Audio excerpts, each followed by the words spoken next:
You can turn with me to the book of 2 Samuel, chapter 6, if you'd like. We've been on a 2020 series. 2 weeks ago, we talked about 2020 vision for 2020. Then last week, we talked about 2020 focus for 2020. We talked about complainers and worshipers and our responsibility to control what we focus on and what we think about.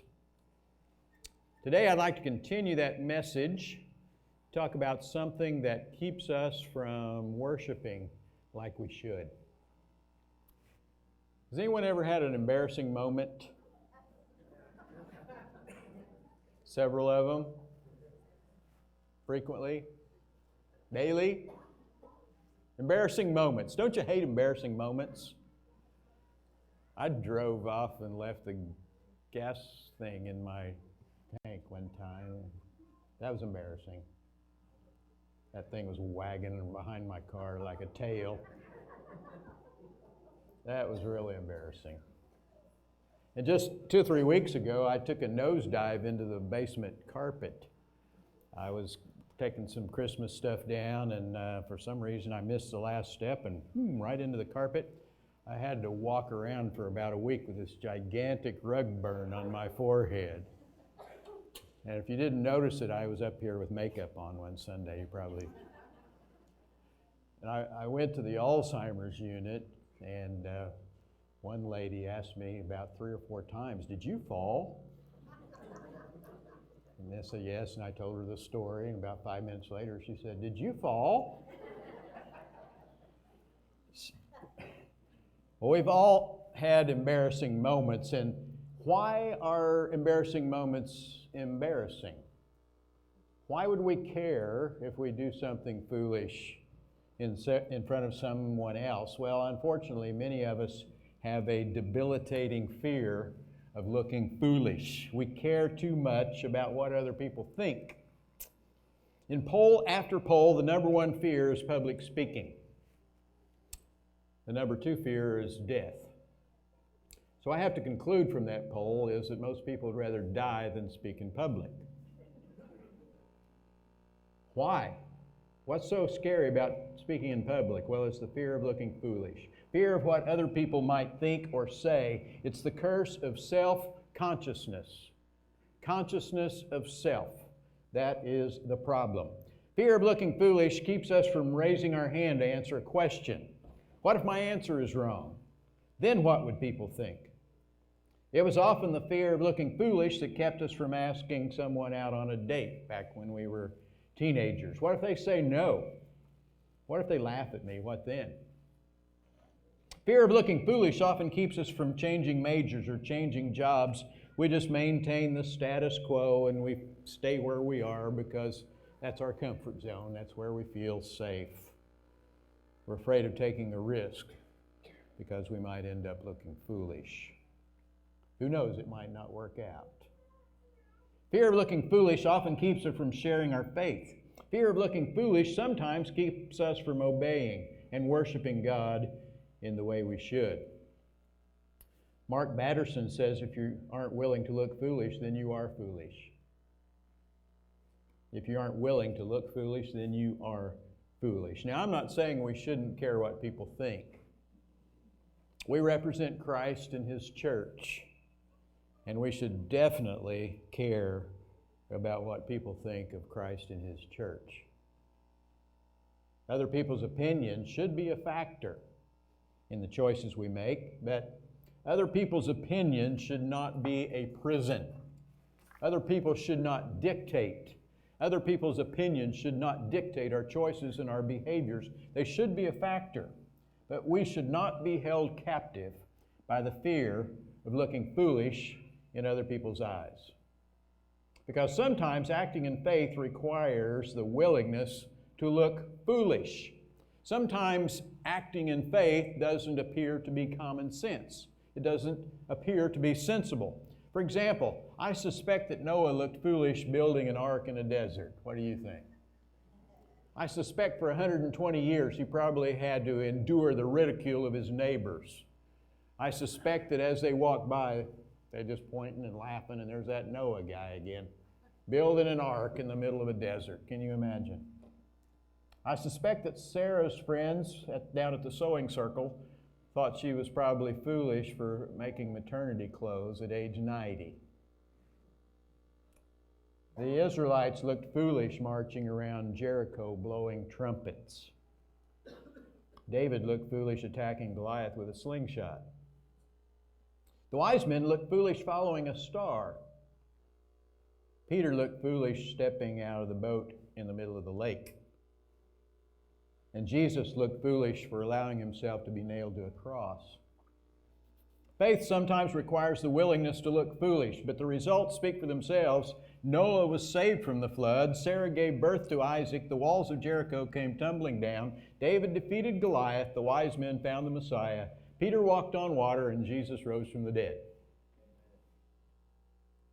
Maybe we don't see more miraculous things in our lives because we're not willing to look foolish. Maybe we're too concerned about what people think. Maybe we would feel silly going out to fight a giant with a slingshot, afraid of what people might think. Maybe it's easier just to stay in the boat. A lot of times we laugh at Peter because he looked at the waves and thought, uh-oh, what have I done? And he began to sink. Well, at least he got out of the boat. That's more than the rest of the guys can say. I'd like to share a story from 2 Samuel 6 that I think reveals why David was called a man after God's own heart. I think it illustrates one reason why God was able to use David in such miraculous ways. He had just been crowned king of Israel. He defeated the Philistines. He captured Zion. And he was bringing the Ark of the Covenant back to Jerusalem. That's the backstory. We pick it up there at verse 12. King David was told the Lord has blessed the household of Obed-Edom in everything he has because of the Ark of God. So David went down and brought up the Ark of God from the house of Obed-Edom to the city of David with rejoicing. When those who were carrying the Ark of the Lord had taken 6 steps, boy, he didn't get very far. He sacrificed a bull and a fatted calf. David wearing a linen ephod. I don't know, we'll find out later why they mentioned his attire. He danced before the Lord with all of his might, while he and the entire house of Israel brought up the ark of the Lord with shouts and the sounds of trumpets. Doesn't sound very kingly to me, dancing around in a linen ephod right in front of everybody. As the ark of the Lord was entering the city of David, Michal, daughter of Saul, and it always refers to her as daughter of Saul, it doesn't mention her as David's wife. She watched from a window, and when she saw King David leaping and dancing before the Lord, she despised him in her heart. They brought the ark of the Lord and set it in its place inside the tent that David had pitched for it. And David sacrificed burnt offerings and fellowship offerings before the Lord. After he had finished sacrificing the burnt offerings and fellowship offerings, he blessed the people in the name of the Lord Almighty. Then he gave a loaf of bread, a cake of dates, a cake of raisins to each person in the whole crowd of Israelites, both men and women, and all the people went to their homes. When David returned to bless his household, Michal, again, daughter of Saul, doesn't say anything about it being David's wife, she came out to meet him, and this is just dripping with sarcasm. She says, "How the king of Israel has distinguished himself today, disrobing in the sight of the slave girls, his servants, as any vulgar fellow would." Can't you just sense the sarcasm in that statement? It was an exaggeration, first of all. He didn't disrobe. He was wearing a linen ephod. That's what priests wore. David said, "It was before the Lord who chose me rather than your father," little dig there, "or anyone from his house when he appointed me ruler over the Lord's people Israel. I will celebrate before the Lord. I will become even more undignified than this. I will be humiliated in my own eyes, but by these slave girls you spoke of, I will be held in honor. They'll respect me for it." Michal, the daughter of Saul, looked down from her window and she saw King David leaping and dancing. She was filled with contempt. That's a kind of an unusual response, don't you think? She sees her husband overjoyed, celebrating before the Lord, offering burnt offerings before him, and what's her response? Does she celebrate with him? Is she glad for him? Is she glad that the ark is finally coming back to where it belongs? No. She's embarrassed. She's worried about what people are going to think. There's David, king. He's got a reputation to uphold, for goodness sake. I mean, he's the ruler of the whole country. He's got all these successes in his past. He's got a reputation. And there he is dancing around like some madman. So she's embarrassed. She looks at him with contempt.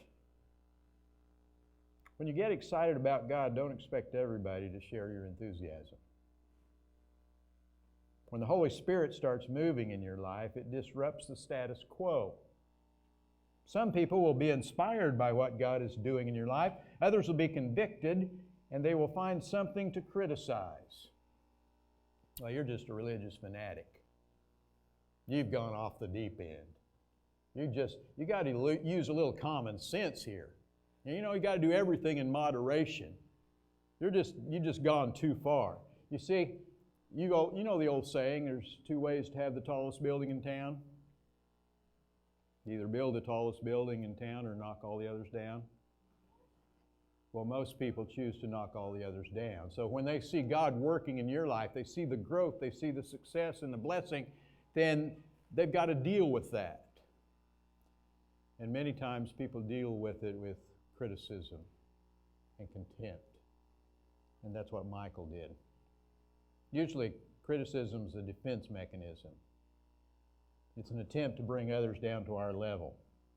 Many times we criticize in others what we don't like in ourselves.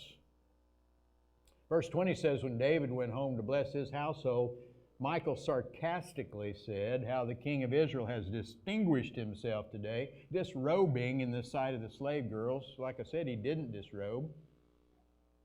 She must have been grasping for something to justify these feelings that she was having. The fact is, David wasn't concerned about who was watching. He was celebrating before the Lord. He was living for an audience of one. It matters what he thinks, first and foremost. He wasn't afraid of taking off his royal robes, his identity, his security, his status, his position. He wasn't afraid of lowering himself to the level of a common priest. He was wearing priest clothing and dancing before the Lord. He was the new king of Israel. There's probably pressure to act kingly, like Saul had done. He had a reputation, he had an image. Kings don't disrobe down to a linen ephod and dance right in front of everybody. David should have been more kingly. But he wasn't concerned about being kingly. No one knew that better than Michal. She was the king's kid. She grew up in the palace. She knew the protocol. She knew how kings were supposed to act. The royal robe symbolized David's identity, his security. But he refused to find his identity and security in royal robes. He found his identity and security in God. Because in the Psalms he wrote, "The Lord is my refuge. The Lord is my shepherd. The Lord is my shield." For David, it was all about God. That's why I asked the praise team to sing the song today. It's all about Jesus. David wasn't afraid of looking foolish in the eyes of people, because he said it was before the Lord. I will celebrate before the Lord. And he went on to say, guess what? I'll become even more undignified. How do you like that? You ain't seen nothing yet. I'll be humiliated in my own eyes, because I'm not imprisoned by the prison of public opinion. When me and God, we got a thing. We're close. We're tight. And I celebrate before the Lord, and I don't care who's watching. New Living Translation said, I'm willing to act like a fool in order to show my joy in the Lord. Yes, I'm willing to look even more foolish than this. Sometimes people call us fanatics. They say we should use some common sense. We should be more civilized. There's a scene in Rocky 3 where Rocky's getting soft. He's getting pampered. He's getting cultured. He's achieved success and he's lost the fire. Mick, his manager, says to Rocky, the worst thing happened that could happen to any fighter, you got civilized. One of the worst things that can happen to a follower of Jesus is that we become people pleasers, encumbered by the fear of what people think, bowing to the God of public opinion. Sometimes being a devoted follower of Jesus requires us to go against the flow. It requires us to do things that might not make sense to the world. Sometimes we're called to live countercultural. Just look at Jesus and the many times he confronted the religious establishment. He defied the cultural norms of the day. It doesn't matter whether you're wearing royal robes or servant's garb. What God is looking for is people who are desperate enough to climb sycamore trees, cut holes in ceilings, push through crowds, jump out of boats just to get to Him. We must be willing to become undignified in the eyes of the world, like David. On a human plane, worship seems foolish. Singing to someone you can't see. Raising your hands to someone you can't touch. Devoting your time and money to the cause of Christ when you could be spending it on yourself. Tithing 10% of your income to the church? You realize what you could buy with that? You could have a new bass boat. Drive a new car.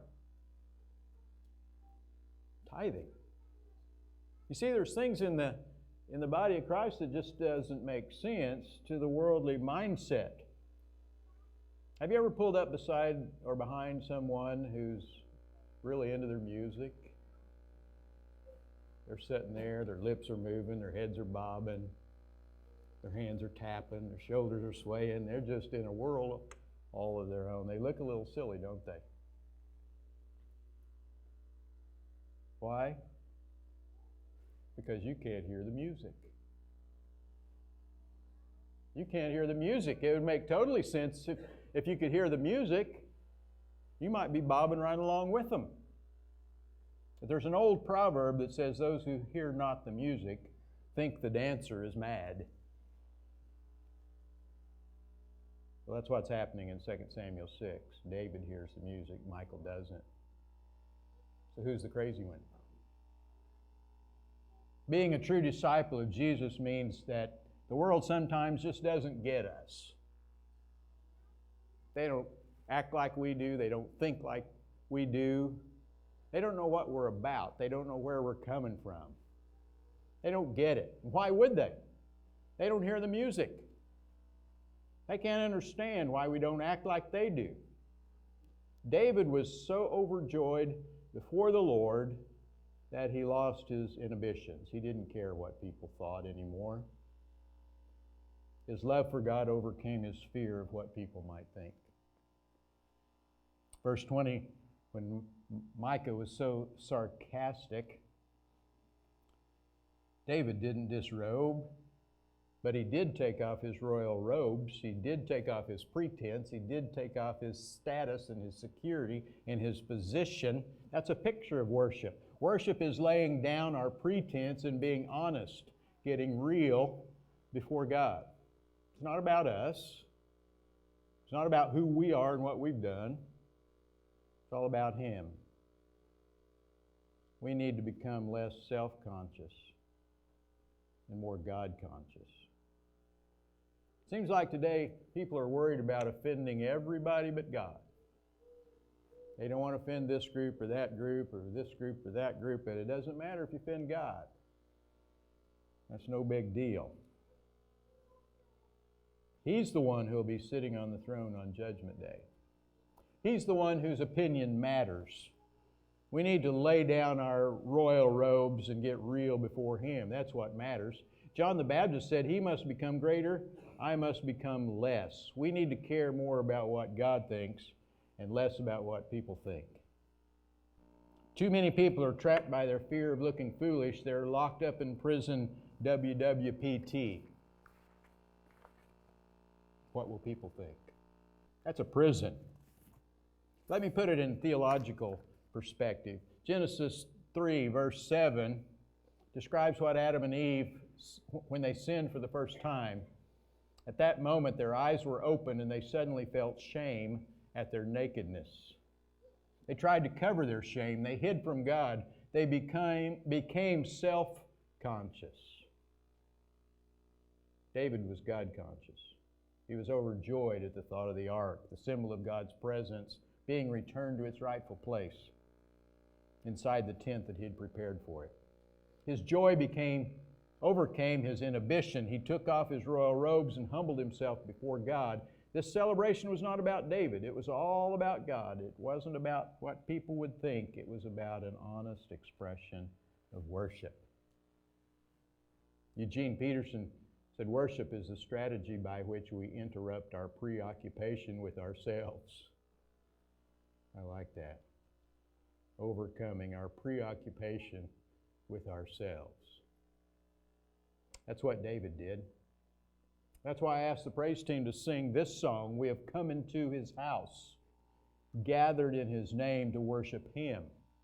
Worship Him, Jesus Christ the Lord. Let's forget about ourselves, concentrate on Him, and worship Him, Jesus Christ the Lord. Let's lift up holy hands, magnify His name, and worship Him, Jesus Christ the Lord. And that doesn't just happen on Sunday mornings. That's every day of the week. The greatest moments are those moments when we forget about ourselves and worship Him. That's what heaven will be like. We won't be thinking about ourselves. We'll be too busy enjoying God forever. We might as well get started now. We might as well have a little heaven to go to heaven in. That's what my mom used to say. Would you stand with me, please?